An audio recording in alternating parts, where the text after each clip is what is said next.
Hello friends, स्वागत है आप सबका आपका अपना यूट्यूब चैनल अब पढ़ेगा इंडिया में। आज हम लोग इस वीडियो में देखेंगे जो हम लोगों ने आधुनिक भारत के इतिहास का जो घटना चक्र का वीडियो हम लोगों ने स्टार्ट कर रखा है, उस क्रम में आज आगे बढ़ते हुए हम लोग देखेंगे वीडियो नंबर 15। यह जो है वो आधुनिक भारत के इतिहास का वीडियो नंबर 15 है। इससे पहले हम लोगों ने मध्यकालीन भारत खत्म कर रखा है, साथ ही साथ हम लोगों ने पॉलिटी भी स्टार्ट कर रखा है और ज्योग्राफी भी जो है वो हम लोग जल्दी स्टार्ट करेंगे। तो अगर आप लोग नहीं देखे हैं तो जाकर देख सकते हैं। पॉलिटी के भी कुछ वीडियो अवेलेबल हैं, मध्यकालीन भारत भी अवेलेबल है और आधुनिक भारत के इतिहास के क्रम में आज ये 15वां वीडियो है। इसमें हम लोग ऑलमोस्ट डेली 70 से 80 क्वेश्चन या मोर देन 80 क्वेश्चन को देखते हैं पूरे एक्सप्लेनेशन के साथ। तो चलिए अब बढ़ते हैं अपने क्वेश्चंस की तरफ। आज का जो हमारा पहला टॉपिक है वो है भारत छोड़ो आंदोलन। देखिए, भारत छोड़ो आंदोलन की अगर हम लोग बात करते हैं तब आप लोग मान के चलिए कि भारत छोड़ो आंदोलन यानी 1942 तक हम लोग पहुँच गए हैं। आधुनिक भारत के इतिहास में हम लोग मेनली जो है वो भारत के आज़ाद होने तक पढ़ते हैं और उसके बाद से फिर कुछ और आगे भी जो संविधान बना, ये मतलब मेनली जो है वो 1950 तक पढ़ते हैं, जिसमें 1947 से लेकर जो 1950 तक वाला जो पीरियड है वो फिर आ जाता है। थोड़ा सा पॉलिटी भी इसमें मिक्सअप हो जाता है। तो यह जो है वो अब मान के चलिए आपका आधुनिक भारत खत्म ही होने वाला है। जस्ट दो तीन वीडियो और आप लोगों को अवेलेबल होगा। उसके बाद इस घटना चक्र बुक से आधुनिक भारत भी हम लोग ख़त्म कर लेंगे। फिर हम लोग ज्योग्राफी और प्राचीन भारत को लेकर चलेंगे।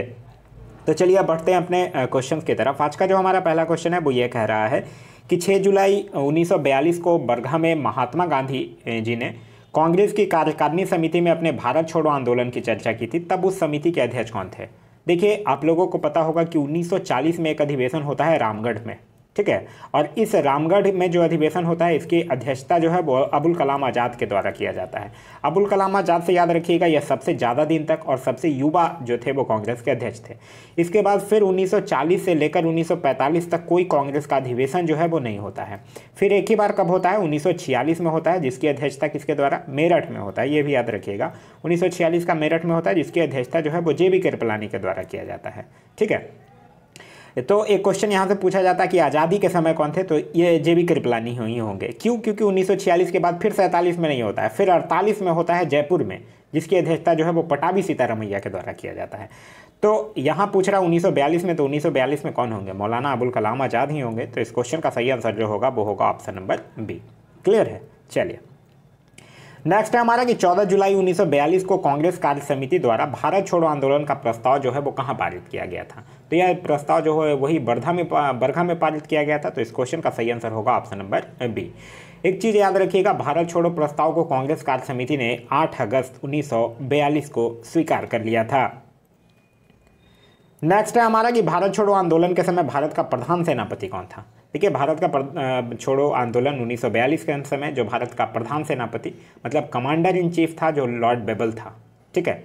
तो इस क्वेश्चन का सही आंसर होगा option number A, Lord Wavell. अगर यही पूछ दे कि उस समय भारत का वायसराय कौन था, तो 1942 में भारत का वायसराय कौन था? लॉर्ड लिंथिंगो था, जो कि 1936 से लेकर 1943 तक वायसराय रहता है, ठीक है। लॉर्ड बेबल भी जाके आगे वायसराय बनता है, 1943 से लेकर 1947 तक ये भारत का वायसराय रहता है। यहाँ पूछ रहा है प्रधान सेनापति, तो उस समय जो कमांडर इन चीफ था वो लॉर्ड बेबल ही था। नेक्स्ट है हमारा कि भारत छोड़ो आंदोलन जो है वो कब प्रारंभ हुआ? तो भारत छोड़ो आंदोलन की अगर हम लोग बात करते हैं तो देखिए 7 अगस्त 1942 को बम्बई के ऐतिहासिक ग्वालियर टैंक में अखिल भारतीय कांग्रेस कमेटी की वार्षिक बैठक होती है, जिसमें बरघा प्रस्ताव यानी भारत छोड़ो की पुष्टि की जाती है। फिर उसको थोड़े बहुत संशोधन के बाद 8 अगस्त 1942 को प्रस्ताव इसका स्वीकार कर लिया जाता है और फिर 9 अगस्त 1942 को भारत छोड़ो आंदोलन प्रारंभ होता है। और आंदोलन जैसे ही आरंभ होता है तो ऑपरेशन जीरो आवर चलाकर गांधी जी और अन्य जो कांग्रेस नेताएं हैं उनको गिरफ्तार भी कर लिया जाता है। यहाँ पूछ रहा है आपसे कब प्रारंभ हुआ था? तो 9 अगस्त 1942 को। तो इस क्वेश्चन का सही आंसर होगा ऑप्शन नंबर ए, 9 अगस्त 1942 को। नेक्स्ट है हमारा कि भारत छोड़ो आंदोलन का प्रस्ताव जो है वो मुंबई के किस मैदान में पारित किया गया था? तो यह मुंबई के कहाँ पारित किया गया था? मुंबई के ऐतिहासिक ग्वालियर टैंक में। तो इस क्वेश्चन का सही आंसर होगा option number D, Gwalior tank में। नेक्स्ट है हमारा कि भारत छोड़ो आंदोलन जो है वो कहाँ से शुरू हुआ था? तो भारत छोड़ो आंदोलन की अगर हम लोग बात करते हैं तो यह बम्बई से ही शुरू हुआ था। तो इस क्वेश्चन का जो सही आंसर होगा वो होगा ऑप्शन नंबर सी, बम्बई से। और आंदोलन की जो शुरुआत है वो कब हुई थी? 9 अगस्त 1942 को। क्लियर है? नेक्स्ट है हमारा कि यह कथन हम भारत को या तो आज़ाद करेंगे या आज़ादी के प्रयास में दिग्गंत होंगे किससे जुड़ा हुआ है? तो यह जो कथन है कि हम भारत को आज़ाद करेंगे या भारत के आज़ादी के प्रयास में दिग्गंत हो जाएंगे, ठीक है, तो यह कथन किससे जुड़ा हुआ है? या भारत छोड़ो आंदोलन से ही जुड़ा हुआ है। तो इस क्वेश्चन का सही आंसर होगा ऑप्शन नंबर डी, भारत छोड़ो आंदोलन से।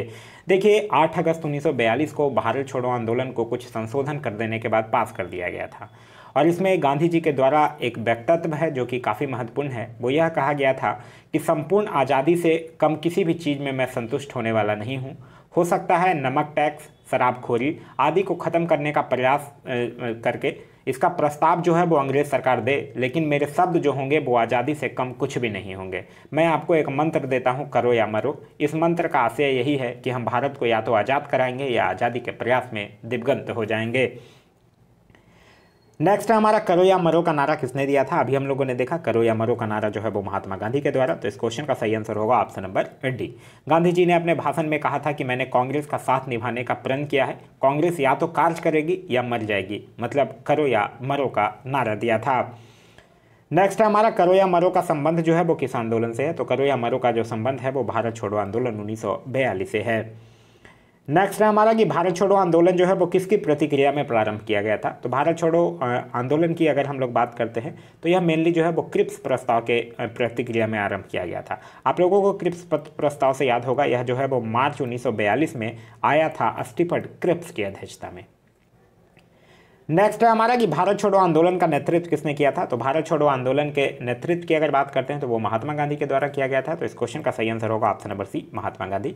जबकि जब 9 अगस्त 1942 को आंदोलन प्रारंभ होता है तो ऑपरेशन जीरो आवर चलाकर आंदोलन के प्रारंभ में ही गांधी जी और कांग्रेस के अन्य शीर्ष नेताओं को गिरफ्तार कर लिया जाता है, लेकिन फिर भी यह देश भर में स्वतः जो है वो अस्फुट रूप से प्रसारित होते रहता है। फिर भी इस आंदोलन को आरंभ करने की जो प्रेरणा है वो तो गांधी जी के द्वारा ही दी गई थी। तो इसलिए इस क्वेश्चन का जो सही आंसर होगा वो होगा ऑप्शन नंबर सी, महात्मा गांधी। नेक्स्ट हमारा कि निम्नलिखित में से किन पार्टियों ने भारत छोड़ो आंदोलन का समर्थन नहीं किया था, यह पूछ रहा है। तो समर्थन नहीं किया था तो हिंदू महासभा ने भी नहीं किया था, कम्युनिस्ट पार्टी ऑफ इंडिया ने भी नहीं किया था, यूनियनिस्ट पार्टी ऑफ पंजाब ने भी नहीं किया था। तो ये तीनों जो पार्टियां हैं वो किसी ने भी भारत छोड़ो आंदोलन का समर्थन नहीं किया था। तो इस क्वेश्चन का सही आंसर होगा ऑप्शन नंबर जी, उपयुक्त सभी ने। नेक्स्ट हमारा कि निम्नलिखित में से किसने 1942 में भारत छोड़ो प्रस्ताव का समर्थन किया था? तो भारत छोड़ो प्रस्ताव का समर्थन किसके द्वारा किया गया था? सरदार वल्लभ भाई पटेल के द्वारा। तो इस क्वेश्चन का जो सही आंसर होगा वो होगा ऑप्शन नंबर सी, सरदार वल्लभ भाई पटेल के द्वारा। देखिए जब 8 अगस्त 1942 को अखिल भारतीय कांग्रेस कमेटी के बैठक में जवाहरलाल नेहरू के द्वारा भारत छोड़ो प्रस्ताव पेश किया गया था, और उसी का जो समर्थन है वो सरदार वल्लभ भाई पटेल के द्वारा ही किया गया था।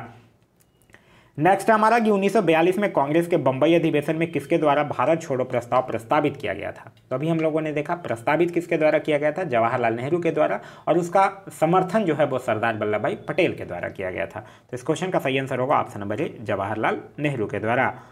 नेक्स्ट हमारा भारत छोड़ो प्रस्ताव का आलेख किसने बनाया था? तो आलेख तो महात्मा गांधी ही बनाए थे। तो इस क्वेश्चन का जो सही आंसर होगा वो होगा option number B, Mahatma Gandhi ने। एक क्वेश्चन पूछा जाता है कि किसके सहयोग से बनाया था? तो सहयोग करने वाले थे एक जवाहरलाल नेहरू और दूसरे कौन थे? अबुल कलाम आजाद।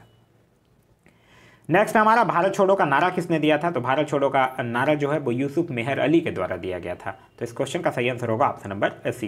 देखिए भारत छोड़ो आंदोलन का नारा और करो या मरो का नारा ऐसे महात्मा गांधी हम लोग पढ़ते हैं कि महात्मा गांधी के द्वारा दिया गया था, लेकिन जो नारा लिखने का श्रेय जो है ना वो यूसुफ मेहर अली को दिया गया था। तो अगर यूसुफ मेहर अली ऑप्शन में रहेगा तो महात्मा गांधी से पहले आपको यही टिक करना है। अगर यूसुफ मेहर अली नहीं रहेगा तब आप महात्मा गांधी टिक कर सकते हैं।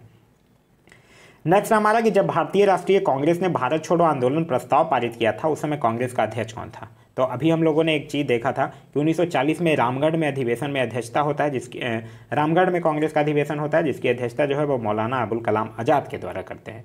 उसके बाद फिर एक ही बार 1946 में होता है जिसकी अध्यक्षता जेबी कृपलानी के द्वारा किया जाता है। और भारत छोड़ो आंदोलन का प्रस्ताव जो है वो 8 अगस्त 1942 को स्वीकार किया जाता है। तो 42 में कौन थे? मौलाना अबुल कलाम आज़ाद ही थे।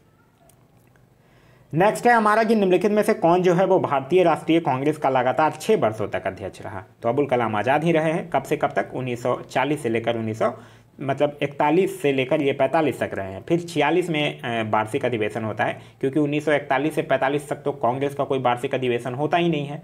तो कौन अध्यक्ष रह जाते हैं? अबुल कलाम आज़ाद। फिर 46 में मेरठ में होता है जिसकी अध्यक्षता जो है वो जेबी कृपलानी के द्वारा किया जाता है।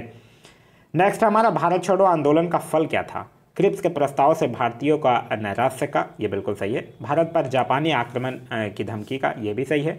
गांधी जी के लेखन में देशवासियों को हिंसक साधन अपनाने के लिए भड़काने का, ये नहीं था।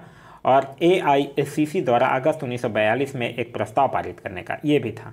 तो इस क्वेश्चन का जो सही आंसर होगा वो ये होगा कि 1, 2 और 4 सही है। और तो सही आंसर जो होगा वो आपका हो जाएगा ऑप्शन नंबर बी, 1, 2 और 4 जो है वो क्या है, सही है। देखिए, मार्च 1942 में क्रिप्स मिशन की विफलता हो गई थी और उससे यह स्पष्ट हो गया था कि ब्रिटिश सरकार जो है वो युद्ध में भारत की अनैच्छिक साझेदारी को तो बरकरार रखना चाहती है, लेकिन किसी सम्मानजनक समझौते के लिए तैयार नहीं है।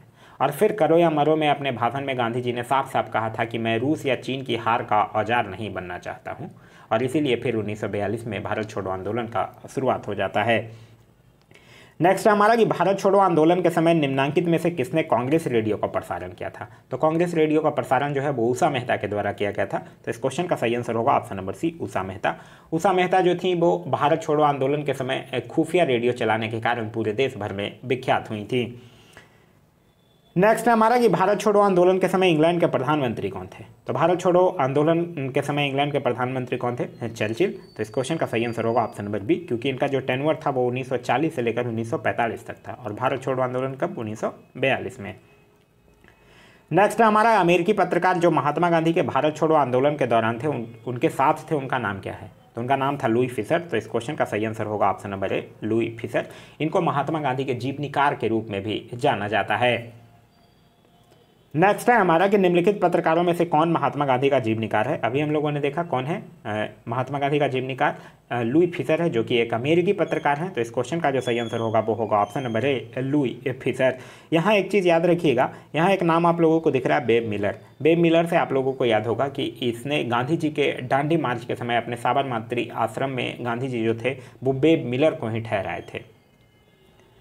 नेक्स्ट हमारा कि भारत छोड़ो आंदोलन से उत्पन्न दंगे जो है वो किस क्षेत्र में सबसे अधिक व्यापक रहे थे। तो देखिए, सबसे अधिक व्यापक था वो बिहार और संयुक्त प्रांत में। तो इस क्वेश्चन का जो सही आंसर होगा वो होगा ऑप्शन नंबर डी, 1 और 4 में। ठीक है, संयुक्त प्रांत वो यूपी हुआ करता था जिसमें वो सबसे ज़्यादा व्यापक हुआ था। नेक्स्ट हमारा निम्न कथनों पर विचार कीजिए। लॉर्ड लिंथगो ने 1942 के अगस्त आंदोलन को सिपाही विद्रोह के बाद सर्वाधिक गंभीर विद्रोह कहा। ये बिल्कुल सही है। और कुछ क्षेत्रों में किसान जो थे वो व्यापक जन आंदोलन में खड़े हुए थे, ये भी बिल्कुल सही है। देखिए, 1942 का जो अगस्त आंदोलन है वो किसानों के बीच काफ़ी व्यापक हो गया था। किसान जो थे वो अंशकालिक जत्थे, दिन में खेती करते थे और रात में तोड़ फोड़ के कार्रवाई करना शुरू कर देते थे। और जो मतलब लॉर्ड लिंथगो था, मतलब जो तत्कालीन ब्रिटिश प्रधानमंत्री चर्चिल जो था, उसके द्वारा भेजे गए में एक जो उस समय क्या भेजा जाता था, तार भेजा जाता था। तो जो तार भेजा था लॉर्ड लिंथगो, उसमें यह कहा था कि यह आंदोलन जो है वो 1857 के बाद का सबसे गंभीर विद्रोह है। तो इस क्वेश्चन का जो सही आंसर होगा वो होगा ऑप्शन नंबर ए और आर दोनों सही है, और आर जो है वो ए की सही व्याख्या भी है। नेक्स्ट हमारा कि डॉक्टर राजेंद्र प्रसाद को 9 अगस्त 1942 को गिरफ्तार करके कहाँ भेजा गया था। तो इनको बांकीपुर जेल भेजा गया था। तो इस क्वेश्चन का सही आंसर होगा option number D, Bankipur jail. देखिए, 9 अगस्त 1942 को ही गांधी जी और उनके जितने भी प्रमुख कांग्रेस के नेता थे उनको बंदी बना लिया गया था। गांधी जी और सरोजनी नायडू को पूना के आगा खां के महल में नज़रबंद करके रखा गया था। और नेहरू, अबुल कलाम आज़ाद, गोविंद बल्लभ पंत, ये पटाभी सीतारमैया, ये सबको अहमदनगर किले में रखा गया था। राजेंद्र प्रसाद को बम्बई नहीं आए थे, इसलिए उन्हें पटना में ही गिरफ्तार करके पटना के बांकीपुर जेल में नज़रबंद करके रखा गया था। नेक्स्ट हमारा कि भारत छोड़ो आंदोलन के संदर्भ में महात्मा गांधी को कहाँ बंदी बनाया गया था। तो महात्मा गांधी को कहाँ बंदी बनाया गया था, बम्बई में बंदी बना लिया गया था और फिर पूना के आगा खां महल में नज़रबंद कर रख दिया गया था। तो इस क्वेश्चन का सही आंसर होगा ऑप्शन नंबर ए, बम्बई में। नेक्स्ट हमारा महात्मा गांधी तथा उनके सहयोगियों की 1942 में हुई धरपकड़ से बिहार में बहुत दंगे हुए थे। इसमें रेल सेवा जो है वो पूरी तरह से ठप हो गई थी। इसमें सबसे अधिकतम प्रभावित जिला कौन था। तो अधिकतम प्रभावित जिला था मुंगेर। देखिए, सरकारी एक रिपोर्ट आता है, उस रिपोर्ट के अनुसार यह कहा जाता है कि 250 स्टेशन और 500 डाकघर जो है वो जला दिए गए थे। ठीक है, और सबसे ज़्यादा इफेक्टेड जो एरिया था वो मुंगेर था। अगर आपसे पूछा जाए कि और कौन था, तो बिहार का मुंगेर जिला हो गया, पश्चिम बंगाल का मेदिनीपुर जिला हो गया और उत्तर प्रदेश का बलिया जिला हो गया। यह तीनों जिला जो था वो सबसे ज़्यादा अधिक प्रभावित था। नेक्स्ट है हमारा कि जयप्रकाश नारायण को राष्ट्रीय स्तर के नेता की पहचान जो है वो किस संदर्भ में मिली थी। तो भारत छोड़ो आंदोलन के दौरान ही मिला था। तो इस क्वेश्चन का सही आंसर होगा ऑप्शन नंबर ए, भारत छोड़ो आंदोलन के दौरान। देखिए वस्तुतः जो आंदोलन की शुरुआत तो हुई थी 9 अगस्त 1942 के दिन, और इसी दिन सबको गिरफ्तार कर लिया जाता है। और फिर जैसे ही जो कांग्रेसी नेता जो थे वो गिरफ्तार नहीं हो पाए थे 9 अगस्त को, उन्होंने क्या किया कि गुप्त रूप से असंगठित जनता को निर्देश दिया, और इसी में जयप्रकाश नारायण, राम मनोहर लोहिया और अरुणा आसफ अली जो हैं वो प्रमुख थे। नेक्स्ट है हमारा, निम्नलिखित नेताओं में से किसने भारत छोड़ो आंदोलन के दौरान जेल से फरार होकर भूमिगत गतिविधियों को संगठित किया था? तो यह जयप्रकाश नारायण ही किए थे। इन्होंने हजारीबाग के सेंट्रल जेल से फरार हुए थे, ये भी याद रखिएगा। तो इस क्वेश्चन का सही आंसर होगा option number D, Jayaprakash Narayan ने। नेक्स्ट है हमारा कि भारत छोड़ो आंदोलन से लोगों को जागरूक करने और साहस दिलाने में सफलता मिली। करो या मरो का नारा जो है वो लोगों के मन में प्रवेश कर गया। तो देखिए अगर ये बात करते हैं तो ये दोनों का दोनों क्या है, सही है। तो इस क्वेश्चन का जो सही आंसर होगा वो होगा ऑप्शन नंबर ए और आर दोनों सही है, और आर जो है वो ये क्या सही स्पष्टीकरण भी है। नेक्स्ट है हमारा कि कथन कह रहा है कि राष्ट्रीय स्वयंसेवक संघ 1942 के भारत छोड़ो आंदोलन से पृथक रहा, ये बिल्कुल सही है। और फिर कह रहा है कि इसका विचार था कि इस आंदोलन से भारत की स्वतंत्रता में देर होगी, यह गलत है। क्योंकि देखिए 1940 से लेकर विदेशी सत्ता के 1947 में समाप्त होने तक किसी भी राष्ट्रीय आंदोलन में जो था वो राष्ट्रीय स्वयंसेवक संघ का कोई भूमिका ही नहीं था। ऐसा नहीं था कि ये सोचता था कि आंदोलन में भारत से देर होगी, या इसका कोई भूमिका ही नहीं था 1940 से लेकर 1947 तक में। तो इस क्वेश्चन का जो सही आंसर होगा वो क्या हो जाएगा, वो हो जाएगा option number C. Option number C कह रहा है कि ये सत्य है और आर जो है वो असत्य है। नेक्स्ट हमारा, नीचे दिए गए कथनों पर विचार कीजिए एवं सही उत्तर नीचे के कूट से चयन कीजिए। भारत छोड़ो आंदोलन के परिणाम स्वरूप अंग्रेज और मुसलमान कांग्रेस के प्रति समान घृणा के कारण एक दूसरे के नज़दीक आ गए, ये बिल्कुल सही है। और जिन्ना ने ब्रिटिश सरकार के पक्के सहयोगी की तरह कार्य किया और मुसलमानों को 1942 के कांग्रेस आंदोलन से दूर रहने के लिए कहा था, ये भी बिल्कुल सही है। तो इस क्वेश्चन का जो सही आंसर होगा वो होगा ऑप्शन नंबर ए और आर जो है वो दोनों सही है, और आर का सही स्पष्टीकरण भी ये है। क्योंकि देखिए मुस्लिम लीग जो था वो जिन्ना के नेतृत्व में इस आंदोलन की निंदा किया था। जिन्ना ने यह कहा था कि यदि अंग्रेज जो है वो भारत छोड़ देंगे तो भारत में जंगल राज लागू हो जाएगा। ये भी क्वेश्चन पूछा जाता है कि किसने यह कहा था कि अगर अंग्रेज भारत छोड़ देंगे तो भारत में जंगल राज लागू हो जाएगा। तो यह जो है वो मोहम्मद अली जिन्ना के द्वारा कहा गया था। नेक्स्ट है हमारा कि स्वतंत्रता संग्राम के दौरान अरुणा आसफ अली जो है वो किस भूमिगत क्रियाकलाप की प्रमुख महिला संगठक थी? तो यह भारत छोड़ो आंदोलन के समय ही। तो इस क्वेश्चन का सही आंसर होगा ऑप्शन नंबर सी, भारत छोड़ो आंदोलन। देखिए अरुणा आसफ अली जो है वो प्रसिद्ध भारतीय स्वतंत्रता सेनानी थी। उन्होंने 1942 में भारत छोड़ो आंदोलन के दौरान मुंबई के ग्वालियर टैंक मैदान में कांग्रेस का झंडा फहराने के लिए हमेशा याद भी किया जाता है। नेक्स्ट है हमारा कि नीचे दिए गए स्थानों की सूची दी गई है, उसका नामोल्लेख कीजिए जहां भारत छोड़ो आंदोलन में समानांतर सरकारों की स्थापना की गई थी। तो कहाँ समानांतर सरकारों की स्थापना की गई थी? बलिया में किया गया था, सतारा में भी किया गया था, हजारीबाग मेरठ में नहीं किया गया था। तो इस क्वेश्चन का जो सही आंसर होगा वो होगा ऑप्शन नंबर 1 और 2। एक चीज़ पूछा जाता है कि सबसे पहले कहाँ किया गया था समानांतर सरकार? तो ये उत्तर प्रदेश के बलिया में ही किया गया था। कब किया गया था? अगस्त 1942 में चित्तू पांडे के नेतृत्व में किया गया था, ठीक है। उसके बाद फिर बंगाल में मिदानीपुर में किया गया था दिसंबर 1942 में, और महाराष्ट्र सतारा की अगर बात करते हैं तो ये 1943 में किया गया था, ठीक है। और अगर देखिए यहाँ से 2 क्वेश्चन पूछा जा सकता है। एक क्वेश्चन पूछा जा सकता है कि सबसे पहली समानांतर सरकार कहाँ गठित की गई थी? तब आपका आंसर हो जाएगा बलिया। और सबसे ज़्यादा दिन तक लंबे समय तक चलने वाली सरकार कहाँ थी? तब आपका आंसर हो जाएगा सतारा। क्लियर है? चलिए नेक्स्ट हमारा, निम्नलिखित में से किस वर्ष बंगाल के मिदानीपुर जिले में जातीय सरकार की स्थापना हुई थी? अभी हम लोगों ने देखा बंगाल के मिदानीपुर में कब हुआ था? दिसंबर 1942 में हुआ था। तो इस क्वेश्चन का सही आंसर होगा ऑप्शन नंबर डी, 1942 में। नेक्स्ट है हमारा, भारत छोड़ो आंदोलन के दौरान उत्तर प्रदेश के निम्नलिखित जिलों में से किसमें समानांतर सरकार की स्थापना की गई थी? तो बलिया में किया गया था। अभी हम लोगों ने देखा पहली समानांतर सरकार जो है वो अगस्त 1942 में बलिया में चिंतू पांडे के नेतृत्व में किया गया था। नेक्स्ट हमारा कि भारत छोड़ो आंदोलन जो है वो भारतीय राष्ट्रीय आंदोलन की प्रकाष्ठा थी, ये बिल्कुल सही है। भारत छोड़ो आंदोलन के पश्चात शक्ति हस्तांतरण की प्रक्रिया की खोज के समय का तकाजा था, तो ये भी बिल्कुल सही है। क्योंकि देखिए अगस्त 1942 में दी गई थी भारत छोड़ो की ललकार, और उसके ठीक 5 वर्ष बाद अंग्रेजों को बोरिया बिस्तर बांधने के लिए मजबूर भी कर दिया गया था। तो इस क्वेश्चन का जो सही आंसर होगा वो होगा ऑप्शन नंबर ए और आर जो है वो दोनों सही है, और आर जो है वो ए की सही व्याख्या है। नेक्स्ट हमारा कि भारत छोड़ो आंदोलन के उपरांत सी राजगोपालाचारी ने दी वे आउट नामक पैम्पलेट जारी किया था। निम्नलिखित में से कौन सा एक प्रस्ताव जो है वो इस पैम्पलेट में था? तो इस पैम्पलेट में जो था वो था संवैधानिक गतिरोध का हल। तो इस क्वेश्चन का जो सही आंसर होगा वो होगा ऑप्शन नंबर डी, संवैधानिक गतिरोध का हल। देखिए, जो अखिल भारतीय मुस्लिम लीग है और भारतीय राष्ट्रीय कांग्रेस, इसके बीच संवैधानिक गतिरोध था, उसी को दूर करने के लिए जो राजगोपालाचारी थे, उन्होंने 1944 में द वे आउट नामक एक प्रपत्र जारी किया था, जिसके कांग्रेस की ओर से भी विरोध किया गया था। नेक्स्ट है हमारा कि ऑपरेशन रूबिकॉन वह कूट शब्द था जिसे भारत में ब्रिटिश सरकार द्वारा निम्नलिखित में से किस संदर्भ में प्रयोग में लाना जाना था। तो यह जो जेल में गांधी जी का आमरण अनशन हुआ था उसी में प्रयोग में लाना जाना था। तो इस क्वेश्चन का सही आंसर होगा ऑप्शन नंबर ए। देखिए, हुआ क्या था कि आगा खां पैलेस में जब गांधी जी कैद थे तो वो स्वास्थ्य में आमरण अनशन के कारण उनके स्वास्थ्य में बहुत तेज़ी से गिरावट आ रही थी। चिकित्सकों के परामर्श पर भारत में ब्रिटिश सरकार द्वारा विचार किया गया था कि अगर गांधी जी मर जाते हैं तो बम्बई सरकार प्रांतीय सरकारों के पास रूबिकॉन कूट शब्द का प्रयोग करके भेज देगी। तो वही रूबिकॉन शब्द यहाँ से आपसे पूछ रहा है कि ऑपरेशन रूबिकॉन क्या था। तो जब गांधी जी जेल में आमरण अनशन किए थे उसी समय यह कोड वर्ड जो है वो यूज किया जाने वाला था।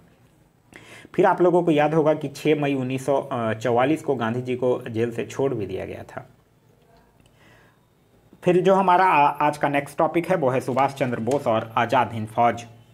पहला क्वेश्चन ये कह रहा है कि नेताजी सुभाष चंद्र बोस का जन्म जो है वो किस नगर में हुआ था। तो इनका जन्म जो है वो 23 जनवरी 1897 को उड़ीसा के कटक में हुआ था।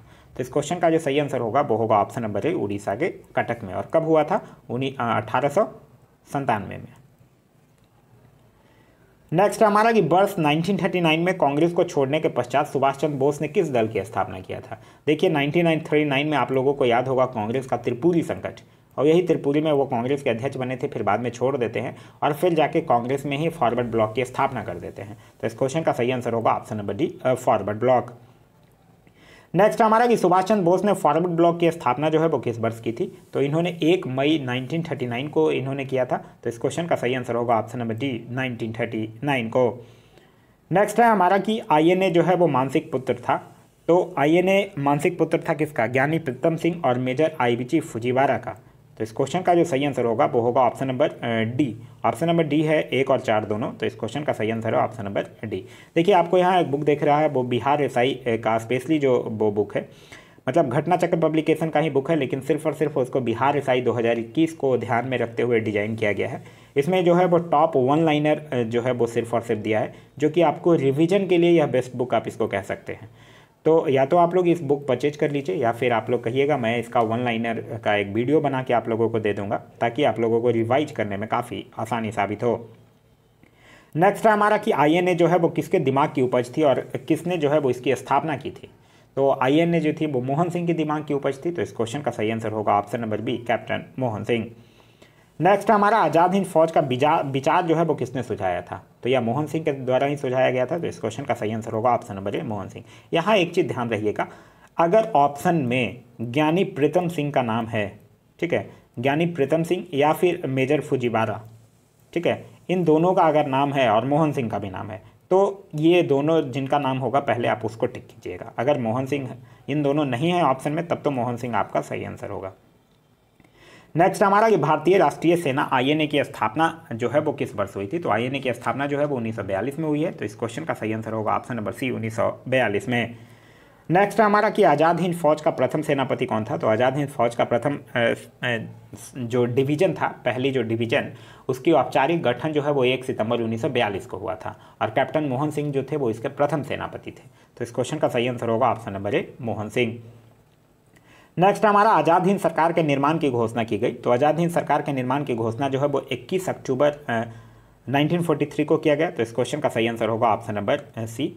आप लोगों को याद होगा कि 4 जुलाई 1943 को जो रास बिहारी बोस थे वो आज़ाद हिंद फौज की कमान जो है वो सुभाष चंद्र बोस को सौंप देते हैं और फिर 31 अक्टूबर 1943 को सुभाष चंद्र बोस जो है वो सिंगापुर में स्वतंत्र भारत की अस्थायी सरकार यानी आज़ाद हिंद फौज सरकार का गठन करते हैं। नेक्स्ट हमारा 1943 में आज़ाद हिंद फौज जो है वो अस्तित्व में आई। तो ये कब आई? 21 अक्टूबर यहाँ पूछ रहा है अस्तित्व में कहाँ आई। तो ये कहाँ आई? तत्कालीन मलय में आई थी। देखिए, तत्कालीन मलय क्या था कि जो आज़ाद हिंद फौज का जो गठन है वो 4 जुलाई 1943 को सुभाष चंद्र बोस के नेतृत्व में किया गया था और फौज का जो गठन है वो सिंगापुर द्वीप पर किया गया था। लेकिन उस समय सिंगापुर द्वीप जो था वो ब्रिटिश मलय का अंग था, इसलिए यहाँ इस क्वेश्चन का जो सही आंसर होगा वो होगा ऑप्शन नंबर डी, तत्कालीन मलय में। नेक्स्ट है हमारा कि किस भारतीय क्रांतिकारी ने सुभाष चंद्र बोस को इंडियन नेशनल आर्मी के गठन में सक्रिय सहयोग दिया था? तो किसने दिया था? रास बिहारी बोस ने। तो इस क्वेश्चन का सही आंसर होगा ऑप्शन नंबर बी, रास बिहारी बोस। नेक्स्ट हमारा आज़ाद हिंद फौज का प्रधान कार्यालय कहाँ स्थित है?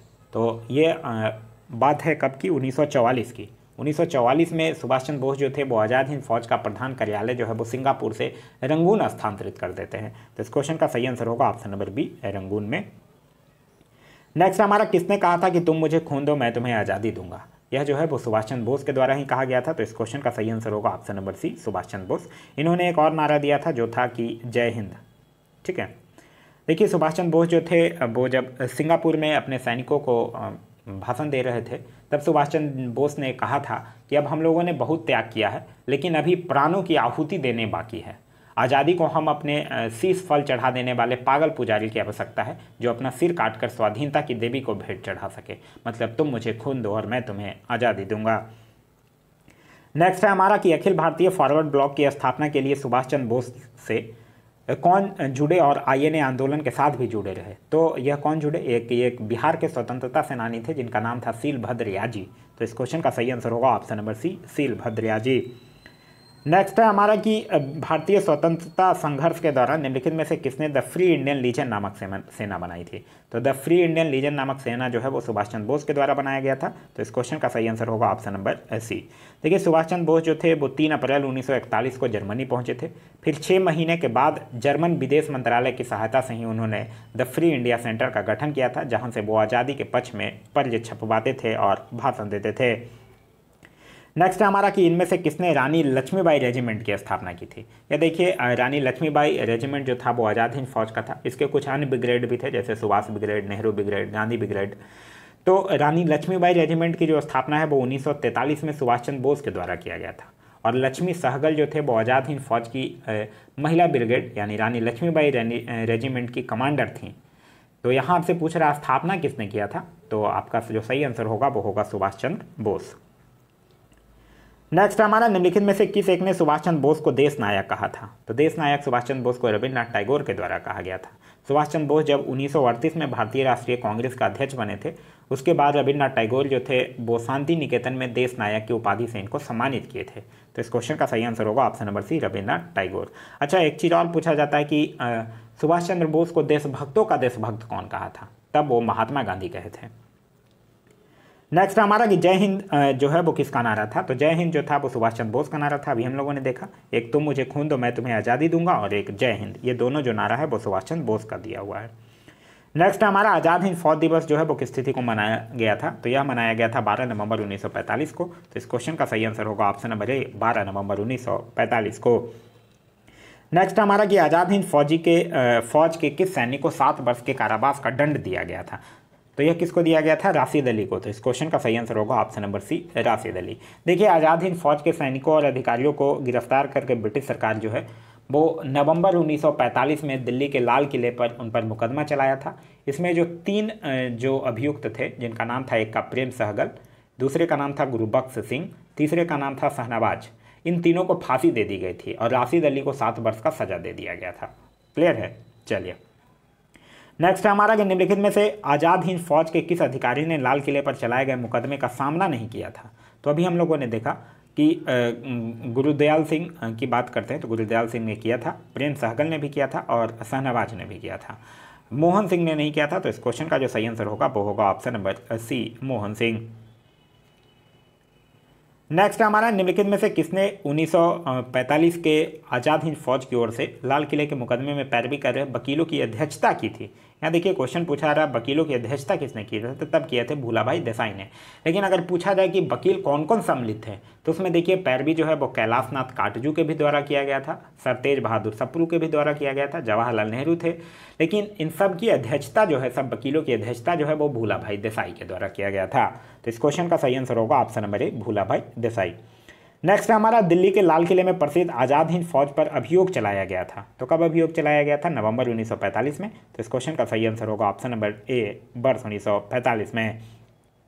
नेक्स्ट है हमारा कि वर्ष 1945 की प्रमुख घटनाएं निम्नलिखित हैं। बेबल योजना की अगर आप लोग बात करते हैं तो बेबल योजना कब? 14 जून 1945।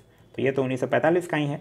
शिमला सम्मेलन की अगर बात करते हैं तो कब, ये 25 जून से लेकर वही 14 जुलाई तक चला था, 1945 में ही।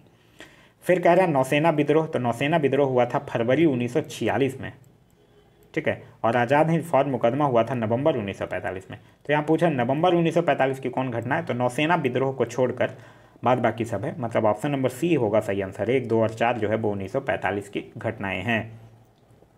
नेक्स्ट हमारा सुभाष चंद्र बोस का राजनीतिक गुरु कौन थे, तो सुभाष चंद्र बोस के राजनीतिक गुरु कौन थे, CR दास, चित्तरंजन दास। तो इस क्वेश्चन का सही आंसर होगा option number B, Chittaranjan Das से याद रखिएगा। इन्होंने 1922 के गया अधिवेशन की अध्यक्षता भी किए थे। नेक्स्ट है हमारा कि इलाहाबाद में संपन्न कांग्रेस कार्यकारिणी समिति की बैठक में निम्नलिखित सदस्यों में से एक सदस्य जो है वो भारत के नाजीवाद, फांसीवाद तथा साम्राज्यवाद विरोधी निश्चित रूख के कारण जापान के विरुद्ध गुरिल्ला युद्ध की अपनी योजना के पक्ष में बहुमत जुटाने में सक्षम हुए थे, वो कौन थे, तो वो थे जवाहरलाल नेहरू। तो इस क्वेश्चन का सही आंसर होगा option number D, Jawaharlal Nehru. Next है जो हमारा आज का टॉपिक है वो है कैबिनेट मिशन योजना 1946। जो क्वेश्चन है वो कह रहा है कि कैबिनेट मिशन की अध्यक्षता जो है वो किसके द्वारा किया गया था, तो कैबिनेट मिशन की अध्यक्षता जो है वो लॉर्ड पैथिक लॉरेंस के द्वारा किया गया था। तो इस क्वेश्चन का सही आंसर होगा option number D, sir Pethick Lawrence के द्वारा। कैबिनेट मिशन से आप लोगों को याद होगा यह जो है वो 24 मार्च 1946 को दिल्ली आया था और इसकी अध्यक्षता जो थे वो लॉर्ड पैथिक लॉरेंस थे। साथ ही साथ इसके अन्य 2 सदस्य भी थे, स्टॉपेट क्रिप्स और AB अलेक्जेंडर। नेक्स्ट हमारा द्वितीय विश्व युद्ध के बाद 1946 में कौन भारत आया था, तो 1946 में कौन भारत आया था द्वितीय विश्व युद्ध के बाद, कैबिनेट मिशन ही। तो इस क्वेश्चन का सही आंसर होगा option number B, cabinet mission. देखिए हुआ क्या था कि कैबिनेट मिशन की अगर बात करते हैं तो 15 फरवरी 1946 को भारत भेजने की घोषणा जो है वो प्रधानमंत्री इटली के द्वारा किया गया था और फिर 24 मार्च 1946 को कैबिनेट मिशन जो है वो दिल्ली पहुँच जाता है। नेक्स्ट हमारा निम्न में से किस एक ने भारत के लिए त्रिस्तरीय शासन व्यवस्था का प्रस्ताव किया था, तो यह कैबिनेट मिशन नहीं किया था। त्रिस्तरीय कहने का मतलब है कि यह अ, ब और स, मतलब कि A, B और C में बांट दिया था, ठीक है। इसने प्रांतों को अ, ब, स 3 श्रेणियों में विभक्त किया था। पहले श्रेणी की अगर बात करते हैं मतलब अ यानी कि A श्रेणी की बात करते हैं तो उसमें मद्रास, संयुक्त प्रांत, बिहार, केंद्रीय प्रांत, उड़ीसा ये सब को रखा गया था। B जो ब प्रांत था उसमें पंजाब, सिंध, बलूचिस्तान, उत्तरी पश्चिमी सीमा को रखा गया था। और जो तीसरा प्रांत था मतलब प्रांत C या स आप जिसको बोल सकते हैं उसमें बंगाल और असम को रखा गया था। नेक्स्ट हमारा 1946 का कैबिनेट मिशन जो है वो 3 कैबिनेट मंत्रियों से गठित था। निम्नलिखित में से कौन इसका सदस्य नहीं था, तो देखिए लॉर्ड पैथिक लॉरेंस थे, सर स्टॉपेट क्रिप्स भी थे, AB अलेक्जेंडर भी थे, लॉर्ड एमरी नहीं थे। तो इस क्वेश्चन का जो सही आंसर होगा वो होगा ऑप्शन नंबर डी। नेक्स्ट हमारा इसका प्रस्ताव मई में आया। इसमें अभी भी भारत को विभाजन मुक्त रखने की आकांक्षा थी जिसका ब्रिटिश प्रांतों से मिलकर बने एक संघीय राज्य का स्वरूप होना था। उपयुक्त जो उदाहरण है उसका संबंध किससे है, तो उसका संबंध जो है वो कैबिनेट मिशन से ही है। तो इस क्वेश्चन का सही आंसर होगा option number D, cabinet mission. देखिए 16 मई 1946 को जब कैबिनेट मिशन अपने प्रस्ताव की घोषणा की थी तो उसके प्रस्ताव में सबसे पहला प्रस्ताव यही था कि भारत की एकता बनाई रखी जानी चाहिए। मुस्लिम लीग की पाकिस्तान की मांग को ठुकरा दी गई थी। भारत एक संघ होगा जिसमें ब्रिटिश प्रांत तथा देसी रियासतें शामिल होंगी और जो संविधान सभा का गठन है वो प्रांतीय विधानसभाओं तथा देसी रियासतों के प्रतिनिधियों के द्वारा किया जाएगा। नेक्स्ट है हमारा कि कैबिनेट मिशन योजना के विषय में निम्नलिखित में से कौन सा जो है वो सही नहीं है, यह पूछ रहा है। तो उन्होंने पाकिस्तान की स्वीकृति ये सही नहीं है क्योंकि मुस्लिम लीग की पाकिस्तान की मांग जो है वो कैबिनेट मिशन के द्वारा ठुकरा दी गई थी, ठीक है। देखिए आप लोग वीडियो देख रहे हैं, ज़रूर वीडियो अगर आप लोगों को अच्छा लग रहा है तो एक लाइक ज़रूर कीजिएगा। हम आप लोगों के लिए इतनी मेहनत करते हैं, आप लोग एटलीस्ट कमेंट कर ही सकते हैं कि आप लोगों को ये वीडियो कैसा लगा। जो भी आप इस वीडियो के बारे में सोचते हैं, पॉजिटिव निगेटिव जो भी आपका सोचना है, ये वीडियो आपके लिए हेल्पफुल है या नहीं है, अच्छा है, ख़राब है या इसमें और कुछ सुधार होना चाहिए, जो कुछ भी आपकी थिंकिंग है आप लोग प्लीज़ कमेंट करके बताइए क्योंकि कमेंट ही है जो आप लोगों और हमारे बीच एक कम्युनिकेशन का साधन बन पाता है। इसलिए आप लोगों से एक छोटी सी रिक्वेस्ट है, मैं ऐसे जनरली कभी वीडियो में बोलता नहीं हूँ क्योंकि टाइम का इम्पोर्टेंस जो है वो बहुत ज़्यादा है, इसलिए मैं कभी नहीं चाहता हूँ कि आप लोगों का टाइम जो है वो डिटेन हो। लेकिन आप लोगों से ज़रूर इतना टाइम तो आप लोग मेरे लिए निकाल ही सकते हैं, 1-2 मिनट, 1 मिनट भी नहीं आप लोगों को टाइम लगेगा कमेंट करने में। तो आप लोग कमेंट करके ज़रूर बताइए कि यह वीडियो जो है वो आप लोगों के लिए कितना हेल्पफुल साबित हो रहा है। नेक्स्ट क्वेश्चन है हमारा कि निम्नलिखित में से किसने वायसराय की एग्जीक्यूटिव काउंसिल के पुनर्गठन का सुझाव दिया था, जिसमें वार मेंबर सहित सभी विभाग भारतीय नेताओं द्वारा धारण किए जाने थे। तो यह कैबिनेट मिशन 1946 के द्वारा ही दिया गया था। तो इस क्वेश्चन का सही आंसर होगा option number D, cabinet mission 1946। और इसकी योजना का जो प्रकाशन होता है वो 16 मई 1946 को होता है। नेक्स्ट हमारा कि कैबिनेट मिशन के संदर्भ में निम्नलिखित में से कौन सा कथन जो है वो सही है। इसने एक संघीय सरकार के लिए सिफारिश की थी, यह बिल्कुल सही है। इसने भारतीय न्यायालयों की शक्तियों का विस्तार किया था, यह नहीं है। इसने ICS में और अधिक भारतीयों का उपबंध किया था, यह भी नहीं है। तो इस क्वेश्चन का सही आंसर होगा ऑप्शन नंबर ए, केवल एक जो है वो सही है। नेक्स्ट है हमारा कि कैबिनेट मिशन भारत में आया। तो कैबिनेट मिशन भारत में कब आया है? 24 मार्च 1946 को यह दिल्ली पहुंचा है। तो इस क्वेश्चन में ऑप्शन में नहीं है, तो इस क्वेश्चन का सही आंसर होगा ऑप्शन नंबर ई, उपयुक्त में से कोई नहीं, क्योंकि कब पहुंचा है? 24 मार्च 1946 को दिल्ली पहुंचा है। नेक्स्ट हमारा नीचे दो कथन दिए गए हैं, जिनमें एक को कथन दूसरे को कारण कहा गया है। 1946 में मुस्लिम लीग ने कैबिनेट मिशन प्लान के लिए दी गई अपनी स्वीकृति वापस ले ली थी, यह बिल्कुल सही है। और 1946 में गठित अंतरिम सरकार में मुस्लिम लीग शामिल हुई थी, यह भी बिल्कुल सही है। तो इस क्वेश्चन का जो सही आंसर होगा वो होगा ऑप्शन नंबर बी, कथन ए तथा कारण दोनों सही है, परंतु कारण जो है वो ए की व्याख्या नहीं कर रहा है। नेक्स्ट है हमारा कि कांग्रेस ने निम्नलिखित नेताओं में से कौन एक जो है वो कैबिनेट मिशन योजना के पक्ष में पूरी तरह से था। तो वो महात्मा गांधी ही थे। तो इस क्वेश्चन का सही आंसर होगा ऑप्शन नंबर ए, महात्मा गांधी। महात्मा गांधी जो थे वो कैबिनेट मिशन योजना के पूरे पक्ष में थे। इन्होंने इस योजना के संदर्भ में ये भी कहा था कि यह योजना जो है वो उस समय की परिस्थितियों के परिप्रेक्ष्य में सबसे उत्कृष्ट योजना थी, जिसने ऐसी बीज थी जिनसे दुख की मारी जो है वो भारत भूमि यातना से मुक्त हो सकती थी। नेक्स्ट हमारा कि वह कौन सा कांग्रेस अध्यक्ष था जिसने क्रिप्स मिशन व लॉर्ड बेबल दोनों से वार्ताएं की थी। तो यह अबुल कलाम आज़ाद ही थे, क्योंकि आप लोगों को पता होगा क्रिप्स मिशन की अगर हम लोग जैसे ही बात करते हैं तो 1942, और लॉर्ड बेबल की जैसे ही बात करते हैं तो 1945, ठीक है। और 1942-45 में कौन थे? अबुल कलाम आज़ाद, क्योंकि ये रामगढ़ में बनते हैं 1940 में, और फिर उसके बाद 41 से 45 तक ये रहते हैं, कोई अधिवेशन ही नहीं होता है। फिर 1946 में मेरठ में अधिवेशन होता है, जिसकी अध्यक्षता जो है वो JB कृपलानी के द्वारा किया जाता है। नेक्स्ट हमारा कि कैबिनेट मिशन के भारत आगमन के समय भारतीय राष्ट्रीय कांग्रेस का अध्यक्ष कौन था। तो भारतीय राष्ट्रीय कांग्रेस का अध्यक्ष मौलाना अबुल कलाम ही थे, अबुल कलाम आज़ाद ही थे। तो इस क्वेश्चन का सही आंसर होगा option number C, cabinet mission का आगमन कब? 24 मार्च 1946 को। फिर 1946 के लास्ट में जाके मेरठ में अधिवेशन की अध्यक्षता JB कृपलानी के द्वारा किया जाता है। तो उस समय तक मौलाना अबुल कलाम आज़ाद ही थे। फिर आप लोगों को याद होगा कि 6 अप्रैल 1946 को जो अबुल कलाम आज़ाद थे वो कैबिनेट मिशन के सदस्यों से भी मुलाकात भी किया था। क्लियर है? चलिए, तो यह था हमारा आज का वीडियो। आज का वीडियो आप लोगों को कैसा लगा कमेंट करके जरूर बताइएगा। साथ ही साथ इस वीडियो से कुछ सीखने के लिए मिला तो एक लाइक जरूर कर दीजिएगा। वीडियो पसंद आया तो अपने दोस्तों के साथ शेयर करना ना भूलें। अभी तक आप हमारे चैनल पर नए हैं या चैनल को सब्सक्राइब नहीं किए हैं तो चैनल को सब्सक्राइब कर लीजिए, और साथ ही साथ बेल आइकन दबा लीजिए ताकि हमारे सारे वीडियो के नोटिफिकेशन आपको मिलते रहें। Thanks for watching.